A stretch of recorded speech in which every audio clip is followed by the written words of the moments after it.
What's going on, guys? I'm changing the rear bulb of this 2008 Corolla. I've got my brake pedal depressor installed so I can tell which bulb is out. I'm gonna go ahead and release the trunk. And I can see that is the bulb on the passenger side. The bulb part number is a 3157. You pull off this little cover here of the upholstery. You rotate this out to remove it.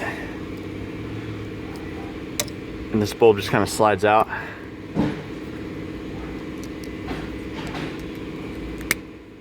There we go.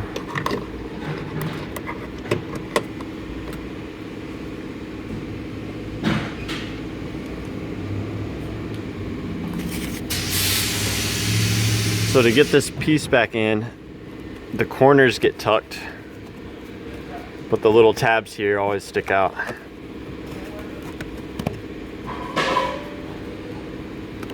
There we go.